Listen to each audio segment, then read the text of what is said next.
श्री स्वामी समर्थ। नमस्कार, मी शर्मिला।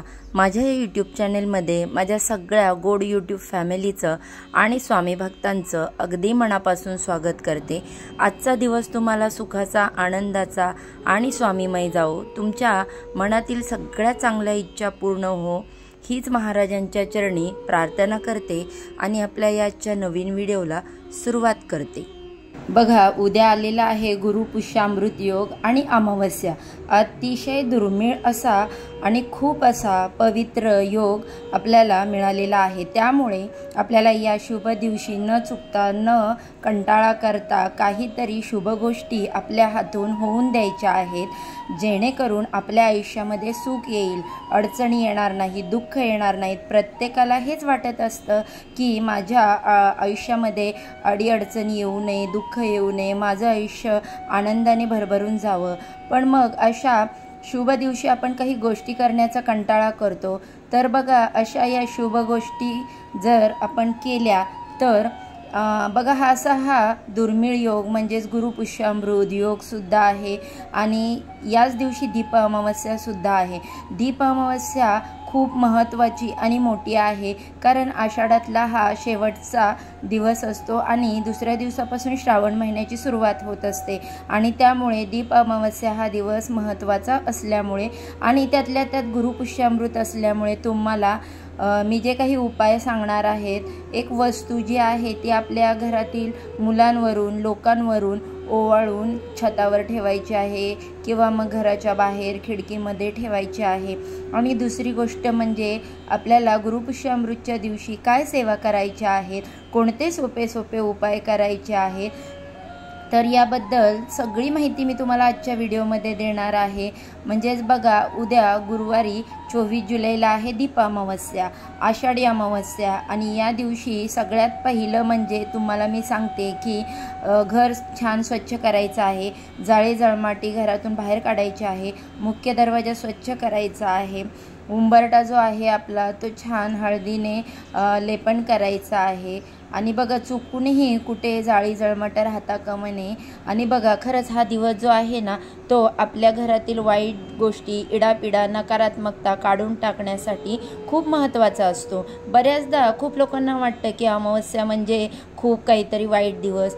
एकदम चुकीचं आहे। अमावस्यासारखा शुभ दिवस नसतो। लक्ष्मीपूजन हे दिवाळीचं अमावस्येलाच असतं आणि बघा, माता लक्ष्मी घरामध्ये टिकवून ठेवण्यासाठी, आपल्या घराकडे आकर्षित करण्यासाठी अमावस्यासारखा शुभ दिवस नाही। म्हणून बघा, 24 जुलैला गुरुवारी अमावस्याच्या दिवशी काही छोटे उपाय जे आहेत ते नक्की करा। देवघर स्वच्छ आणि छान करायचं आहे। दिवे जे आहेत ते घासून पुसून स्वच्छ दिव्यांची आपल्याला आवाज करायची आहे, दिव्यांची पूजा करायची आहे। कशी करायची याबद्दलचा व्हिडिओ आपल्या चॅनेलवरती मी 2-3 दिवसापूर्वी शेअर केलेला आहे। तिथे तुम्ही व्हिडिओच्या लिस्टमध्ये तुम्ही अमावस्येची पूजा कशी आहे ती पाहू शकता। आता बघा, स्वच्छ सगळे दिवे आदल्या दिवशी घासून पुसून स्वच्छ ठेवायचे आणि मग अमावस्येच्या दिवशी हळद, कुंकू, अक्षदा, फुलं अर्पण करून पूजा करायची, नैवेद्य दाखवायचा। नक्की तुम्ही तो व्हिडिओ बघा। दिव्यांची पूजा करायचीच आहे। घरामध्ये तुमच्या 1 दिवा असू द्या, 4 दिवे असू दे, 15 दिवे असू दे, तुमच्या घरामध्ये जेवढे दिवे आहेत तेवढ्या दिव्यांची पूजा करायची आहे आणि दिव्यांमुळे त्या दिवशी आपण जर घर उजाळून टाकलं तर माता लक्ष्मी आपल्या घराकडे आकर्षित होते।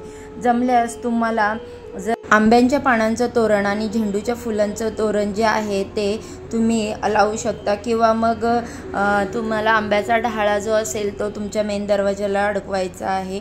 नाही तोरण करणं जमलं तर आंब्याची एक डहाळी जी आहे ती आपल्या दाराच्या कडीला लावून द्या। 2 फुलं जे आहे ते उंबरट्यावर ठेवून द्या। उंबरट्याला हळदीचं लेपन करा, कारण बघा, अमावस्या हा माता लक्ष्मीचा दिवस असल्यामुळे भगवान विष्णू, माता लक्ष्मी यांची भरपूर सेवा करायची आहे। त्यांची धूपदीप ओवाळून पूजा करायची आहे। माता लक्ष्मीचं स्त्रीयंत्र जर तुमच्या घरामध्ये असेल किंवा मूर्ती असेल, अन्नपूर्णा देवीची मूर्ती असेल किंवा तुमच्या कुलदेवीची मूर्ती असेल तर त्यावर तुम्हाला कुंकुमार्चन करायचं आहे आणि सोबत तुम्ही श्रीसूक्त लावून देऊ शकता। आणि ते कुंकू रोज तुम्हाला कपाळाला लावायचं आहे। अतिशय पवित्र अशी ही सेवा आहे। सकाळी केली किंवा संध्याकाळी केली तरीही चालेल आणि गुरुपुष्यामृत योग असल्यामुळे हा दिवस अतिशय शुभ आहे। बघा, गुरुपुष्यामृत योग असल्यामुळे पुष्य नक्षत्र हे गुरुवारी येतं, तेव्हा गुरुपुष्यामृत योग येत असतो आणि त्यातल्या त्यात अमावस्या आहे, म्हणजे बघा माता लक्ष्मीचं खूप जास्त प्रमाणात प्रभाव असतो आणि म्हणूनच छोटी मोठी जरी सेवा केली तरी त्याचं त्वरित फळ मिळतं। आपण बघा जेव्हा सेवा करतो तेव्हा आपल्याला अशी अपेक्षा असते की आपल्याला पटकन फळ मिळावं, माझी इच्छा पूर्ण झाली पाहिजे। तर त्यासाठी तुम्हाला जर चटकन इच्छा पूर्ण करायची असेल तर तुम्ही गुरुवारी आलेल्या ज्या गुरुपुष्यामृत व हा जी अमावस्या आहे त्या दिवशी असे छोटे छोटे उपाय करायचे आहे आणि मनोभावे माता लक्ष्मी आणि तुमच्या कुलदेवतेची सेवा करा। यानंतर दुसरी गोष्ट म्हणजे तुम्हाला जो उपाय करायचा आहे तो तुमच्या घरातील सर्वांसाठी करू शकता। शक्यतो तुम्हाला तो उपाय जो आहे तो मुलांसाठी करायचा आहे। मुलं लहान असतील मोठी असतील तुम्हाला हा उपाय करायचा आहे। उपाय तुम्हाला अमावस्येच्या दिवशी 12 वाजायच्या आत करायचा आहे। मुलं घरी नसतील तर तुम्ही स्कूलला किंवा कॉलेजला जाण्याच्या अगोदर हा उपाय करू शकता। काय करायचं आहे, एका मुलासाठी 1 वाटीभर भात घ्यायचा आहे। असं तुमची जर 2 मुलं असतील 3 मुलं असतील तर तुम्हाला 3 वाट्या घ्यायच्या। असा भात शिजवायचा आहे दुपारी 12 वाजायच्या आत। त्यामध्ये मीठ टाकायचं नाही हे लक्षात घ्या आणि त्या मुलांवरून ते वाटीमध्ये घ्यायचा तो भात जो आहे तो 3 वेळा मुलांवरून खालून असा गोलाकार उतरवून घ्यायचा आणि त्यानंतर त्यावेळेस तुम्ही श्री स्वामी समर्थ या मंत्राचा जप करू शकता किंवा मग तुम्ही असं देखील म्हणू शकता की माझ्या मुलाला जर काही नजर वगैरे लागली असेल कोणाची तर ती दूर होऊ दे, अशी आपल्याला मनापासून देवाला प्रार्थना करायची आहे। आणि 3दा ओवाळून तो ओवाळलेला जो भात आहे सगळ्यांचा तो जो एकत्र करायचा आहे तो एका कागदामध्ये किंवा पत्रावळीमध्ये घ्यायची आणि ते तुमच्या घराच्या टेरेसवरती खिडकीमध्ये किंवा मग तुमच्या घराच्या बाहेर ठेवून द्यायचा आहे। मग तो भात जो आहे तो तुम्हाला चुकूनही खायचा नाही। खाण्यासाठी तुम्ही दुसरा भात शिजवायचा आहे, परंतु हा जो भात शिजवलेला आहे तो पूर्ण मुलांसाठीच वापरायचा आहे। आणि घरामध्ये बघा तुमच्या किती लोक आहेत, जर तुम्ही मोठ्या लोकांसाठी जरी हा उपाय केला तरी देखील चालेल आणि तुम्हाला तो भात आहे तो बाहेर ठेवायचा खिडकीत। बघा लक्षात घ्या, तुम्हाला हा कोणाच्या घरासमोर ठेवायचा नाही। हा उपाय आपल्या चांगल्यासाठी आपण करतोय, कोणाचा वाईट हेतू व्हावा ह्यासाठी करत नाही। आणि तुम्ही जर हे वाईट हेतूने कोणाचं वाईट व्हावं म्हणून हा केलं तर तुम्हाला 100% त्याचे परिणाम भोगायला लागतात। आणि मग आपण म्हणतो माझ्या आयुष्यात असं का होतं, तर याच काही छोट्या छोट्या आपल्या चुका असतात। कोणाच्या प्रगतीवर कधीही जळायचं नाही, जो तो त्याच्या नशिबाने कष्टाने असतो।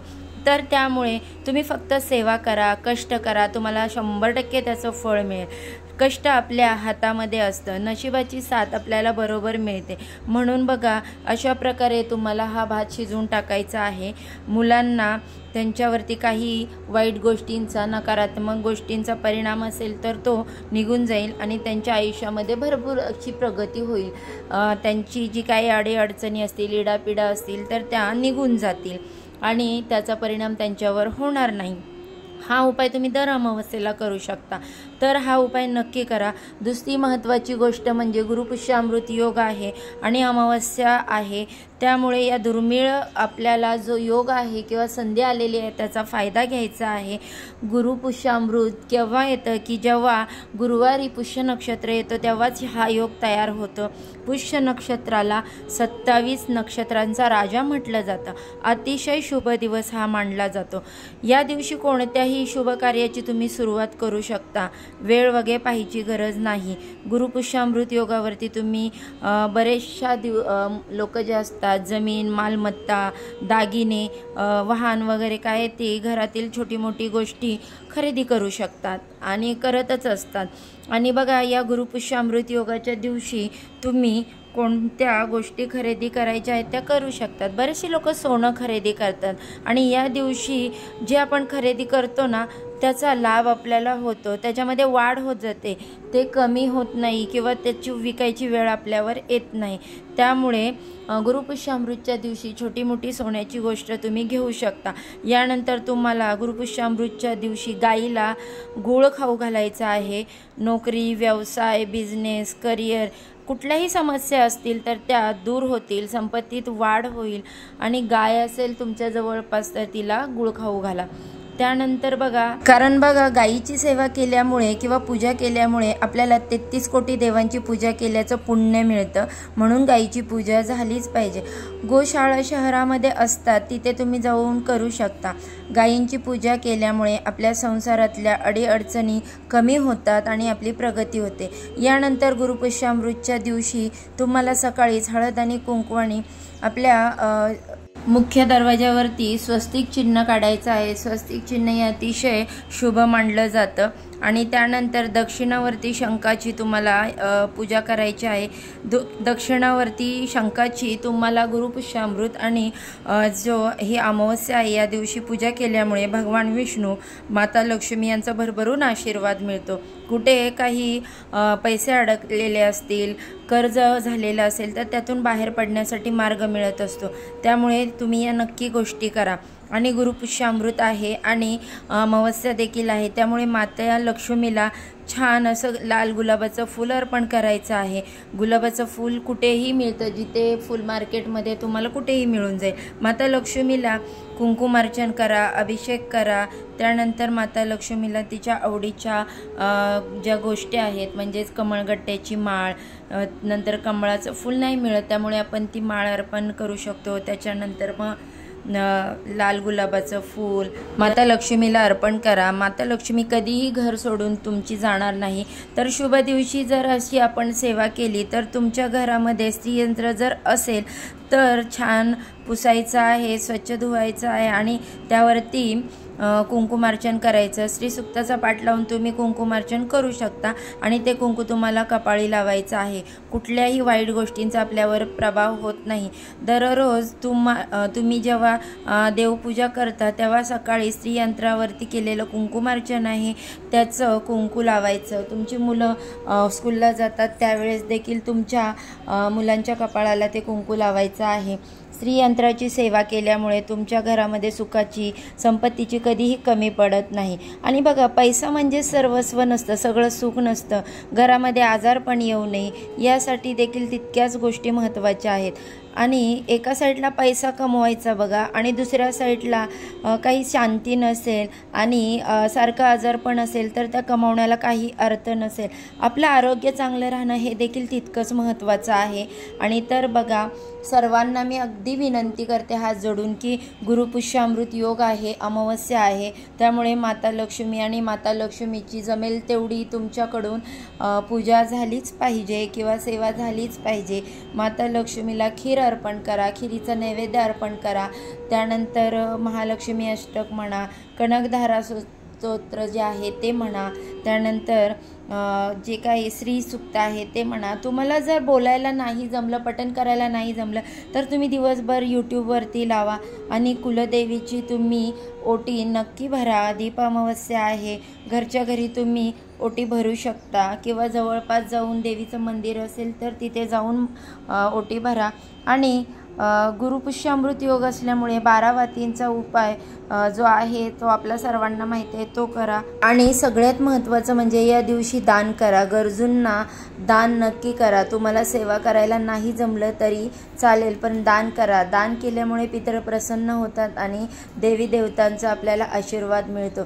तर या सगळ्या सांगितलेल्या सेवा ज्या आहेत त्या करा।